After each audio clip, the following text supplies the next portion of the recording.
So out of the box and out of the wall, whatever you want to call it, we have, boom, Beverly Hills Cop 2. Did you make it through my first review of Beverly Hills Cop?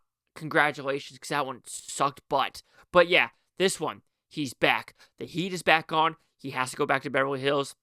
Damn, what is with Beverly Hills just being a fuck-up city? Come on now!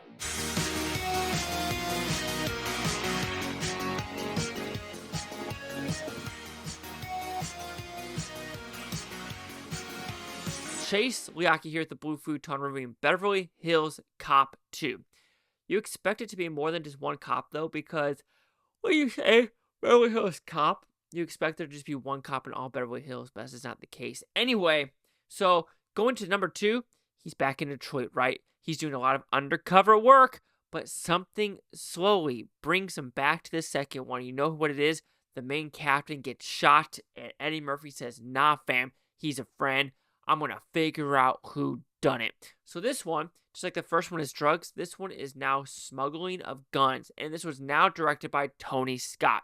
Tony Scott's last film was Unbreakable before he committed suicide.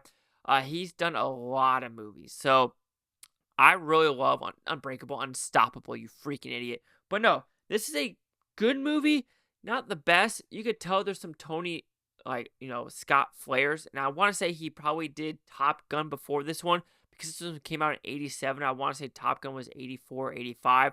So he did transition with Jerry Bruckheimer to continue on with this franchise. And it is a downgrade. It overall is a downgrade with the writing, with the comedy, with some of the stunts.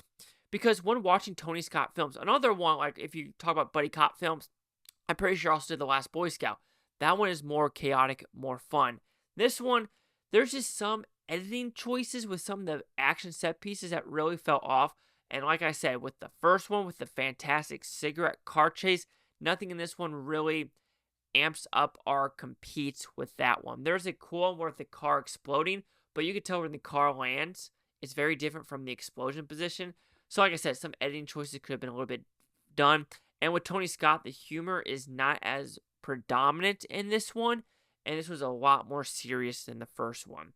But anyway, we are going to the Playboy Mansion this one. We're going to different parts of California to figure out who owns these guns. And it's just another great time when watching this, even though, like I said, it is a downgrade. When we talk about the positives, though, the chemistry between John Astin, chemistry between Judge Reinhold, as well as, Eddie Murphy are 110%.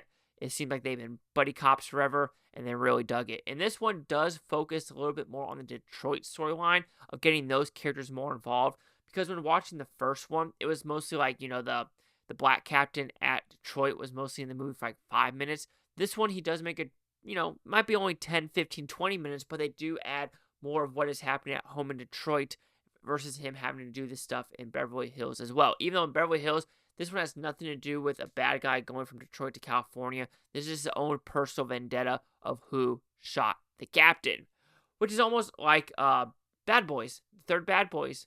Both Jerry Bruckheimer. Does it make a difference? Probably not. All right, so we're talking about the action, pretty good. We're talking about the quality, it's pretty good as well. Unfortunately, when you get to these Paramount ones, there's no special features at all. So it's kind of a bummer to see what was actually occurring behind the scenes with this one. I guess I don't know what to say about it. These are another one of those freaking movies where it's a fun buddy cop comedy. You could say the writing's a little weaker than the first one. You could say the directing's a little weaker than the first one. You could say just the overall experience is weaker. But I had a fun time with everyone occurring on screen. This one does have nudity. I think the first one had nudity too because of strip clubs. But you know what? I mean, I don't know what else you want me to say. This is a good old-fashioned buddy cop movie from 87. Tony Scott directed it. I mean, let's just have some fun.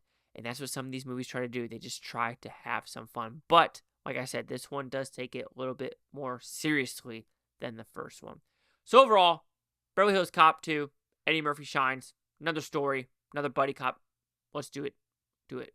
Another shitty review. So Beverly Hills Cop 2 will receive a 3 out of 5 with futons, which equals at 60%. So let's see what the critics and user scores gave this one.